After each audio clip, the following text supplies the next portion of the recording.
9번째 시간인가 그런 것 같아요. 예, 제목은 요상한 짐승들이 나오는 환상입니다. 다니엘서 7장 들어가도록 하겠습니다. 기도할게요. 사랑이신 아버지 하나님, 안식 후 3일 동안 저희를 잘 보살펴 주시고 이 저녁에 함께 얼굴을 보며 아버지의 말씀을 접하는 시간을 갖도록 도와주셔서 감사합니다. 이 시간 우리가 공부하는 것들이 특별히 어렵거나 한 그런 것들은 아닐 테지만 아버지의 말씀을 접할 때 그것이 바로 아버지를 만나는 시간이기에 이 시간이 저희에게 의미가 있습니다. 저희로 필요한 지혜를 넉넉하게 받아서 아버지의 말씀을 들여다보고 이해하고 기억할 수 있도록 인도하여 주시옵소서. 예수님의 이름으로 기도합니다. 우리 다니엘서를 공부하고 있는데 지난주까지 4장을 다 공부를 했어요. 그 다음에는 5장을 해야 될 것 같지만 우리는 이 다니엘서 장 순서대로가 아니라 그 제시된 연도 순서대로 가보자라고 했기 때문에 5장을 하기 전에 7장과 8장을 먼저 공부하도록 하겠습니다. 예, 오늘 7장을 전부 다 하지는 않고요. 앞부분을 좀 들여다볼게요. 자, 나보폴라살, 느부갓네살, 에윌무로닥, 네르갈 사레셀, 리바시바르두, 나보니두스, 벨사살. 이 중에 익숙한 이름들이 있기 때문에 뭔지는 이해를 하셨을 거예요. 그죠? 바벨론의 왕들입니다. 네, 바벨론의 왕들의 이름을 이제 적어놓은 것이고요. 통치 연대를 쭉 적어놨어요. 근데 우리가 다니엘서를 이제 좀씩 보고 있는 건데 다니엘서는 느부갓네살이라는 왕과 벨사살이라는 왕만 등장을 하죠. 다니엘서 역사 부분에서. 그래서 느부갓네살이 통치하던 시대에 일어났던 다니엘서 1장에서 4장까지를 지난번까지 공부를 했던 거고요. 오늘은 벨사살 왕이 다스리던 시기에 일어났던 일인데 아까도 말씀드렸다시피 5장이 아니라 7장, 8장이 쓰여지고 시간이 지나서 5장이 그 바벨론 멸망 마지막 날에 적힌 거잖아요. 그래서 이렇게 표시를 7, 8을 먼저 적어놨고요. 자, 여기 느부갓네살이 이때 죽었겠죠. 562년에. 그리고 벨사살이 왕으로 등극했을 때 549년까지의 기간을 계산을 해보면 몇 년인가요? 네, 13년이에요. 이 나보니두스라는 왕이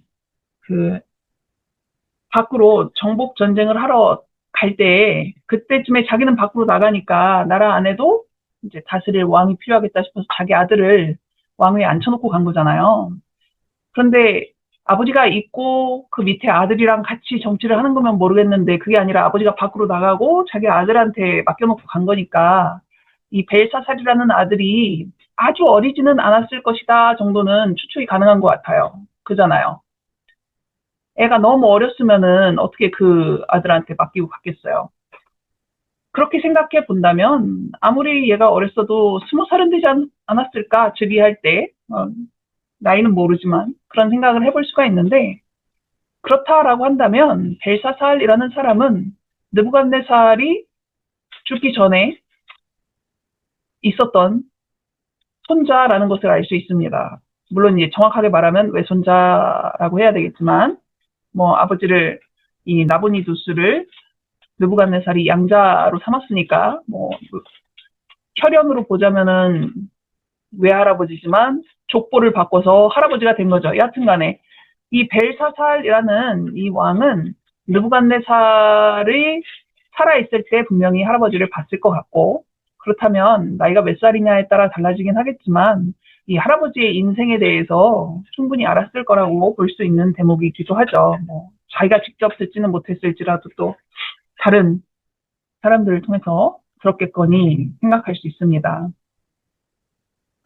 하지만 에윌모르닥이라는 이름이 성경에 아예 나오지 않은 것은 아니에요. 제가 성경을 두 개를 바꿔 써놓은 것 같은 느낌이 드는데 나중에 확인해 봐야 될 것 같습니다. 에윌무로닥이 열왕기 하에 나왔을 것 같고 네르갈 사레셀이 예레미야 39장에 나왔을 것 같아요. 여하튼 성경 속에 이 바벨론의 왕들의 이름이 다 등장하거나 이 왕들이 무엇을 어떻게 했다라는 내용이 많이 나오지는 않아도 여하튼 몇 명은 성경 여기저기에 또 더 등장하기도 한다라는 것을 찾아볼 수 있습니다. 자, 오늘 우리가 볼 다니엘 7장 1절은 벨사살 왕 원년에라는 표현으로 시작을 합니다. 좀 아까 살펴본 것처럼 벨사살은 549년부터 539년까지 약 10년간 통치를 했고요. 그 원년이니까 549년에 있었던 일을 다니엘이 다니엘 7장에 적었구나라는 것을 알게 됩니다. 자, 다니엘서 2장에서는 느부갓네살 왕이 꿈을 꾸잖아요. 그런데 다니엘 7장에 보면은 다니엘이 벨사살 왕 원년에 꿈을 꿉니다. 꿈을 꾸는데 표정을 보시면은 좀 알겠지만 꿈을 꾸긴 하는데 엄청 그 인상을 쓰면서 그죠? 아주 심각하게 꿈을 환상을 보면서 잠을 자고 있는 것을 알 수 있죠. 그리고 그 꿈을 기록을 합니다. 내가 밤에 환상을 보았는데 하늘에 네 바람이 큰 바다로 몰려 불더니 그 큰 짐승 넷이 바다에서 나왔는데 그 모양이 각각 다르더라라고 이제 꿈 이야기를 시작을 하죠. 느부갓네살 왕이 40년 넘게 다스렸어요. 다니엘이 바벨론으로 포로로 잡혀갔을 때가 10대 후반이잖아요. 그런데 느부갓네살 왕이 40 몇 년을 다스렸으니까 다니엘은 이제 60 정도의 나이가 된 겁니다. 우리 방에 이영숙 집사님이 아주 가끔 들어오시고 계시지만 이영숙 집사님, 모나자 집사님 빼고는 60 인생을 살아본 사람이 없잖아요. 다니엘이 10대 후반에 그 청소년의 나이에 바벨론에 끌려와서 이제 지금은 60대 할아버지가 되어 있는 거죠. 자, 첫째는 사자 같은데 독수리의 날개가 있더니 내가 보는 중에 그 날개가 뽑혔고 또 땅에서 들려서 사람처럼 두 발로 서게 함을 받았으며 또 사람의 마음을 받았더라 라고 했습니다. 지난주에 저희가 안에서 한 2주 전에 여기 나온 표현 사람의 마음이라는 거를 다뤘는데 혹시 기억나세요? 사람의 마음을 가졌다라는 게 무슨 뜻인지? 기억나. 무슨 뜻이죠? 하나님을 믿는, 신앙하는 사람. 예, 하나님을 짐승의 우러러보고 마음. 경배할 수 있는 것이 사람의 마음이다. 예배하는 마음. 근데 지금 첫 번째 그림 같은 건 여러분이 많이 보셨을 것 같은데 두 번째 그림은 아마 잘 못 보셨을 것 같아요. 제가 AI 보고 그래서 그랬어요. 날개가 뽑혔고 그리고 땅에서 들려서 사람처럼 두 발로 서게 함을 받았더라 해가지고 그냥 고양이 한 마리 이렇게 앞발 들고 서 있는 것 같은 그런 느낌이고 제가 특별히 표정도 이렇게 좀 온순하게 바꿔달라고 했더니 그림을 이렇게 그려주더라고요. 사람의 마음을 받아서 느부갓네살 왕이 하나님을 다니엘의 하나님이나 사드락 메삭 아벳느고의 하나님이라 부르지 않고 그죠? 자기의 하나님으로 인정을 하고 그 하나님께 경배하고 찬양을 돌리는 모습이 다니엘서 4장에 나왔는데 다니엘이 살아있는 중에 그죠? 다니엘은 이런 왕의 변화를 다 받았던 거잖아요. 그래서 이 모습을 그 바벨론을 대표하는 느부갓네살 왕의 그 변화로 생각해 볼 때 잘 이해가 될 수 있을 것 같습니다. 자, 그 다음에 두 번째 짐승이 나오죠. 또 보니 다른 짐승, 곧 둘째는 곰과 같은데 그것이 몸 한쪽을 들었고 그 입에 잇사이에는 새 갈빗대가 물렸는데 그것에게 말하는 자들이 있어 이르기를 일어나서 많은 고기를 먹으라 하였더라. 예, 두 번째 짐승이 바다에서 또 나왔습니다. 그런데 곰이에요. 곰인데 한쪽 어깨가 살짝 이렇게 더 올라갑니다.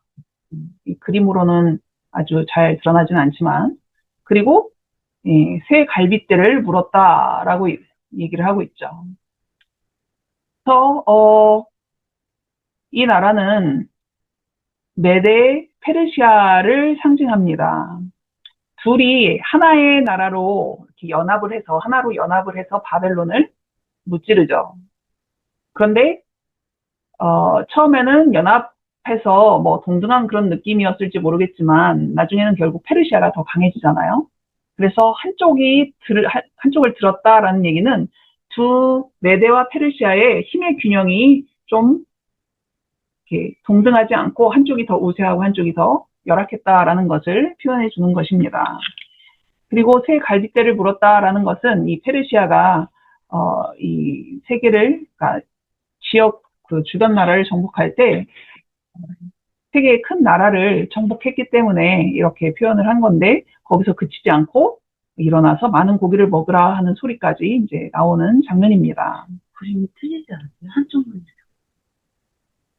그러니까 그 부분은 잘 표현이 안 됐어요. 예. 아마 이 등 쪽에 이렇게 한쪽에 올라간 거를 그렇게 표현을 해준 거는 같은데 제가 명령어를 넣는 게 쉽지가 않더라고요. 자, 그 다음에 다니엘 7장 6절입니다. 그 후에 내가 또 본즉 다른 짐승 곧 표범과 같은 것이 있는데 그 등에는 새의 날개 넷이 있고 그 짐승에게 또 머리 넷이 있으며 권세를 받았더라. 이거 과장해서 그림을 100번은 그린 것 같아요. 예. 머리가 4개였다가 3개였다가 막 날개가 3개였다, 4개였다, 5개였다 막 섞여가지고 예. 자, 메데 페르시아라는 나라를 예, 정복하고 이긴 나라가 그리스라는 나라입니다. 보시는 바와 같이 표범이라는 짐승으로 그 나라가 표현이 되어 있는데 표범의 가장 큰 특징은 맹수 중에서 엄청나게 속도가 빠른 짐승이죠. 그래서 앞에 있던 바벨론, 메데 페르시아보다 더 넓은 지역을 차지했지만 그렇게 넓은 지역을 차지하는데 걸린 시간은 매우 짧았어요. 표본만 있어도 되게 빠른 것을 상징을 하는데 날개까지 달아줬잖아요. 그러니까 얼마나 빨랐다라는 것을 우리가 짐작할 수 있죠. 그러나 문제는 머리가 4개가 되었다라는 것입니다. 예. 왕이 죽고 난 다음에 정복을 아주 잘하던 왕이 죽고 난 다음에 나라가 넷으로 나눠지는 것을 이렇게 표현한 것입니다. 자, 문제는 이제 7장 7절부터 나오는 짐승이죠. 내가 밤 환상 가운데서 그 다음에 본 넷째 짐승은 무섭고 놀라우며 또 매우 강하며 또 새로 된 큰 이가 있어서 먹고 부서뜨리고 그 나머지를 발로 밟았으며 이 짐승은 전에 모든 짐승과 다르고 또 10뿔이 있더라. 여러분이 보시던 다른 그림과는 좀 많이 다른 느낌의 그림이 나왔어요. 예, 이런 식으로. 사실은 이거 말고 다른 그림도 있는데 너무 징그럽게 그려놔가지고 이게 좀 덜 징그러운 그림입니다. 뿔이 10개고, 덥게 생겼죠. 쇠로 된 이가 있고. 이 나라는 로마입니다. 그죠? 예. 하지만 훨씬 더 많은 의미가 있다는 것을 여러분이 알고 계실 건데, 그거는 다음 시간에 다루도록 할 거고요. 내가 그 뿔을 유심히 보는 중에 뿔이 10개가 있는데 그 뿔들을 좀 더 자세히 봤단 말이에요. 그 중에 다른 작은 뿔이 그 사이에서 나더니 원래 있던 3개는 뿌리까지 뽑혀서 없어졌습니다. 그리고 이 작은 뿔에는 나중에 나온 작은 뿔에는 사람의 눈 같은 눈들이 있고 또 입이 있어 큰 말을 하였더라 라고 말을 하고 있죠. 자, 그리고 나서 다니엘이 보던 거는 바닷가에서 이렇게 짐승이 4마리의 짐승이 이렇게 차례로 올라오는 그런 장면을 보다가 다니엘의 시선이 이제는 바닷가가 아니라 하늘을 향해서 바라보는 것으로 이제 묘사가 됩니다. 왕자가 놓이고 옛적부터 항상 계신 이가 자정하셨는데, 자, 퀴즈입니다. 옛적부터 항상 계신 이는 누구일까요? 어떤 하나님? 3분인. 예, 표진 집사님, 막 여기저기에다가 막 이렇게 뭐가 왔다 갔다 하고 있는데, 여기 뭐예요? 자꾸 표지연 쓰게. 뭘 잔뜩 표시해 놓으셨어, 여기다가. 노란 걸로. 이제 이름은 사라지고 노란색 표시가 이게 언제까지 있을지 모르겠지만, 네, 잘하셨습니다. 예, 옛적부터 항상 계신 이는 아버지 하나님을 뜻하는 표현입니다. 아버지 하나님이 왕좌에 자정하셨는데 하나님의 모습을, 이거를 제가 AI한테 그려달라고 하면 되게 이상하게 나올 것 같아서 그냥 안 했어요. 그의 옷은 희귀가 눈 같고, 머리털은 깨끗한 양의 털 같고, 보좌는 불꽃이요, 바퀴는 타오르는 불이며. 네, 태훈 장로님이 이제 설명한 내용들 중에 바퀴가 있다라는 표현 가지고 설명을 여러 번 하셨던 것 같거든요. 그래서 하나님의 보좌, 왕자는 한 곳에 가만히 있지 않고 움직인다. 그런 의미로 바퀴가 있다라는 것을 이제 많이 설명을 해주셨는데, 그리고 불이 강처럼 흘러 그의 앞에서 나오며 그를 섬기는 자는 천천히요 그 앞에서 모셔선 자는 만만이며. 그래서 우리가 천사가 천천만만이다 이런 표현을 많이 쓰게 된 것 같습니다. 이런 표현 때문에. 그리고 아버지께서 그 보좌에 앉으셔서 왕자에 앉으셔서 무엇을 하시냐? 심판을 베푸는데 책들이 펴놓였더라. 현대의 하는 재판정은 대충 이렇게 생겼죠. 지금 이렇게 큰 의자, 바로 제일 아래 보이는 큰 의자에 재판관이 앉아 있을 것이고, 그 다음에, 재판이 끝날 때 땅땅땅 두드리면서 선고를 하는, 예, 망치가 여기 있습니다. 그리고, 온갖 자료를 보면서 재판이 진행이 되죠. 법전만 있는 것이 아니라, 심판을 하기 위해서 여러 가지 자료를, 변호사만, 검사만 보는 것이 아니라, 재판관들도 많이 쌓아놓고 보고 펼치고 하는 것들을 우리가 드라마나 이런 것들을 보면 알 수가 있습니다. 하나님이 재판하실 때도 사용하시는 책들이 있는데 그 책들이 펼쳐져 있었다라고 이야기를 하고 있습니다. 그리고 다니엘은 네 번째 짐승의 작은 뿔에 더 많은 관심을 기울이게 된 것 같아요. 작은 뿔이 큰 목소리로 말하는데 그 말하는 거를 집중해서 보는 사이에 그 짐승이 죽임을 당하고 그의 시체가 상한 바 되어 타오르는 불에 던져졌으며 그 남은 짐승들은 그의 권세를 빼앗겼으나 그 생명은 보존되어 정한 시기가 이르기를 기다리게 되었더라. 네, 눈과 사람의 눈을 닮은 두 눈과 그 다음에 큰 말하는 이 입이 이 입으로 예쁜 얘기는 하나도 안 할 것 같이 생겼죠. 그죠? 아마 다니엘이 이 작은 뿔이 하는 이야기를 들으려고 주목을 했던 것이 아마 하나님의 백성을 어떻게 할 것인가에 대한 관심이 많았기 때문에 그랬을 것입니다. 자, 이렇게 네 마리의 짐승이 나오고 네 번째 짐승의 뿔 중에서 세 개는 뽑히고 또 새로운 뿔이 나오고 그 뿔이 입이 있어서 큰 소리를 하고 이런 모습들이 밤에 잘 때 다니엘에게 환상으로 보였던 거예요. 그런데 그것이 전부가 아니고 짐승 말고 심판의 하나님의 심판정의 모습이 이제 다시 나온 거잖아요. 13절에는 이렇게 얘기합니다. 내가 또 밤 환상 중에 보니 인자 같은 이가 하늘 구름을 타고 와서 옛적부터 항상 계신 이에게 나아가 그 앞으로 인도되매. 아까 옛적부터 항상 계신 이는 아버지 하나님이라고 우리가 이야기를 했습니다. 그렇다면 인자 같은 이는 누구일까요? 예수님. 예. 인자 같은 이는 예수님입니다. 인자라는 표현을 써서 드러나는 하나님은 항상 아들 하나님, 예수님입니다. 그래서 그 옛날 우리가 학교에서 공부하던 식으로 배우자면은 자, 인자 나오면 예수님이라고 외워 이렇게 딱 말해줘도 될 정도로 인자 같으니 인자라는 표현이 나오면 고민할 것 없이 아버지 하나님 아니고 성령 하나님 아니고 예수님이다라는 것을 알 수가 있죠. 근데 이 예수님이 하나님 앞에 나가는 겁니다. 그죠? 그리고 그에게 권세와 영광과 나라를 주고 이렇게 했는데 저 오늘 이거 쓰다가 이거 주기도문에 나왔던 표현하고 비슷하다 생각이 들더라고요. 주기도문 끝날 때 나라와 권세와 영광이 아버지께 영원히 있사옵나이다. 아멘 하고 끝나잖아요. 근데 똑같은 거 나라와 권세와 영광이 이 다니엘서에서도 등장을 하더라고요. 그런데 여기 사람은 아니지만 두 존재가 등장을 했잖아요. 13절에 인자 같은 이가 등장을 했고 옛적부터 항상 계신 이가 등장을 합니다. 그럼 14절에 나오는 그는 누구일까요? 그에게 권세와 영광과 나라를 주고 모든 백성과 나라들과 다른 언어를 말하는 모든 자들이 그를 섬기게 하였으니 그의 권세는 소멸되지 아니하는 영원한 권세요 그의 나라는 멸망하지 아니할 것이니라. 여기서 그는 누구일까요? 인자 같은 일까요? 아니면 옛적부터 항상 계시니까요? 항상 계신 이에게 좀. 음. 잠깐만. 둘 다 그잖아요.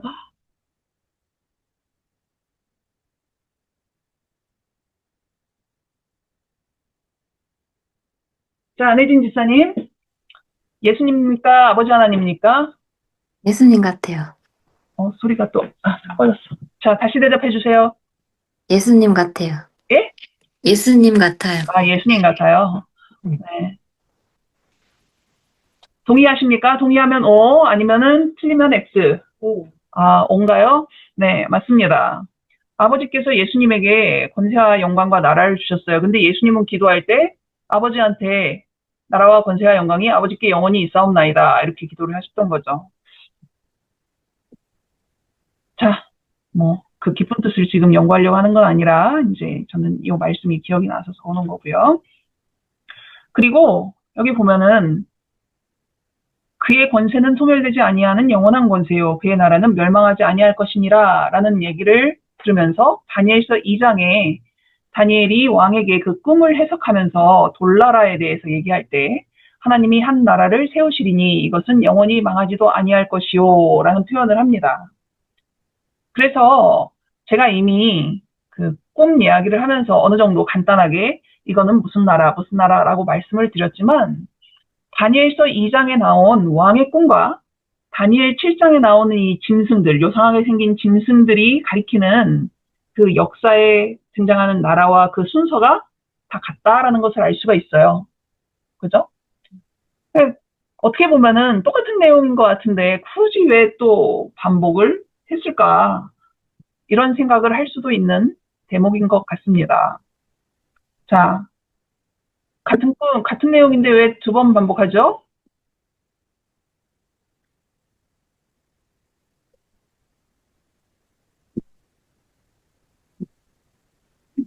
어?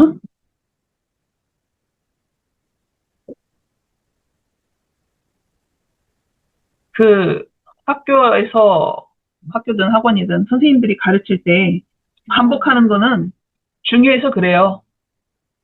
꼭 일어나. 예. 시험에 나. 네. 자, 이거 선생님이 3번 말했다. 그러면 시험에 나오겠지? 뭐 이렇게 친절하게 다 말해주는 선생님도 있지만 그런 말 없이 반복만 하시고 왜 3번 반복을 하는지 말씀을 안 하시는 경우도 있죠. 근데 선생님이 같은 내용 반복하는 거는 중요하다라는 의미예요. 그만큼 중요하다. 아니면 시험에 나올 확률이 높다. 뭐 이런 의미죠. 하나님도 이 내용이 중요하니까 2번 반복을 하셨을 겁니다. 물론 8장에 가면 다시 또 반복이 되고 그러잖아요. 중요하기 때문에. 그리고 확실히 그 일들이 일어날 것이기 때문에. 그리고 2장과 7장은 어떻게 보면은 너무 똑같은 내용 같긴 하지만 바라보는 관점이 좀씩 다릅니다. 예. 그리고 2장의 그 신상의 꿈은 하나님이 왕에게 주신 거잖아요. 이 왕의 관심이 뭐였어요? 이 세상 나라의 역사가 어떻게 될까? 그 주권이 바벨론에게 영원할 것인가? 뭐 이런 거 고민할 때 주신 꿈이잖아요. 느부갓네살에게 그런 관점으로 꿈을 보여주신 거예요. 하지만 다니엘의 관심은 세상 역사가 어떻게 될 것인가, 뭐 이 세상의 그 가장 강한 자가 어떻게 바뀔 것인가 이런 거는 사실 관심 영역이 아니었죠. 다니엘에게 있어서는 하나님과 하나님의 백성과 하나님의 성전과 이런 것들이 훨씬 중요했잖아요. 근데 다니엘에게 이 꿈을 보여주셨을 때는 하나님이 느부갓네살에게 꿈을 보여주셨을 때와는 좀 다른 목적이 있었을 것이다 라는 것을 우리가 이해할 수 있다라는 것입니다. 자, 조금 더 보도록 할게요. 다니엘 7장 15절. 이 꿈을 꿨는데 다니엘도 일부는 이해를 했을 것 같아요. 왜냐하면 다니엘이 질문하는 거를 보면은 첫 번째, 두 번째, 세 번째 이런 것들은 별로 질문 안 해요. 근데 네 번째 짐승의 그쪽 가서는 이제 궁금한 게 많아집니다.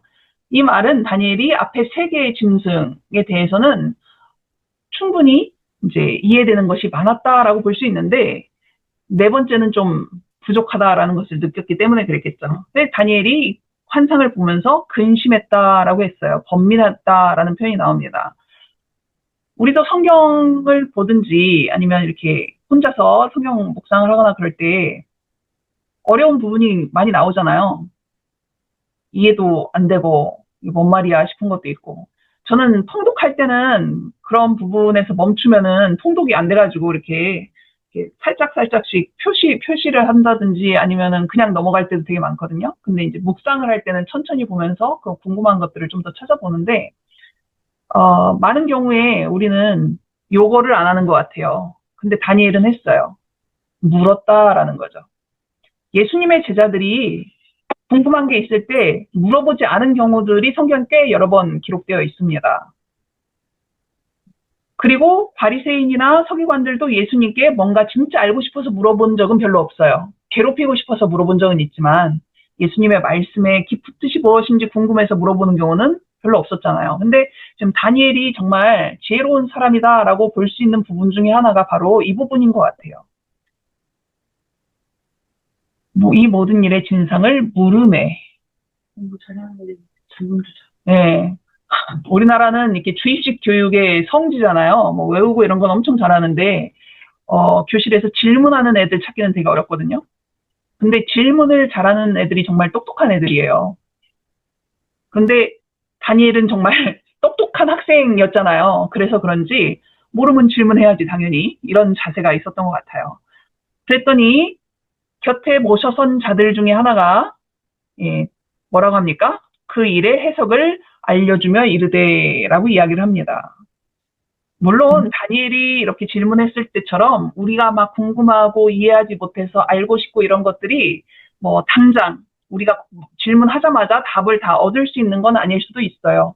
그럼에도 불구하고 우리는 다니엘처럼 모르고 또는 더 알고 싶고 이런 부분들에 대해서 질문하는 연습은 좀 많이 필요하지 않을까라는 생각이 듭니다.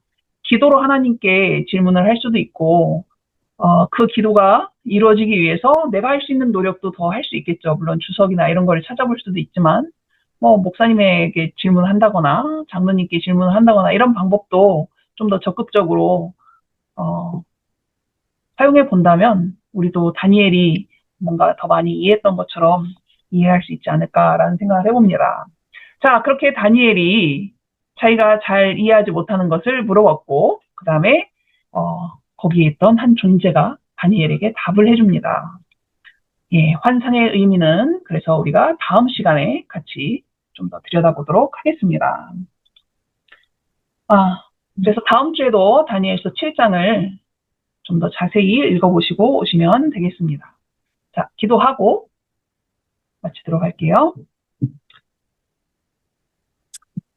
아버지 하나님, 같은 내용인 것 같은데 반복하신 데에는 아버지의 다른 의도가 있었을 것입니다.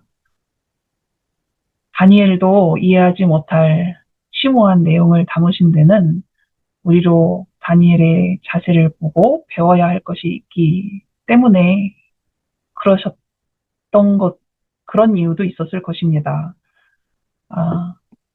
성경이 때로는 너무나 재미있고 신비롭고 흥미롭지만 때때로 한 절 한 절 나아가기가 너무나 어려운 때들도 있습니다. 그러나 우리가 오늘 다니엘이 했던 것처럼 다니엘의 본을 받아서 모르는 것들은 질문하고 그 답을 받을 때까지 우리가 할 수 있는 노력을 하고 또 기다릴 줄 아는 인내도 가질 수 있도록 인도하여 주시옵소서. 이 다니엘서의 말씀을 공부할 때 저희가 배워야 할 것, 기억해야 할 것들이 잘 배워져서 그것이 필요한 때에 다시 기억나고 또 활용할 수 있는 것이 될 수 있도록 인도하여 주시옵소서. 예수님의 이름으로 기도합니다.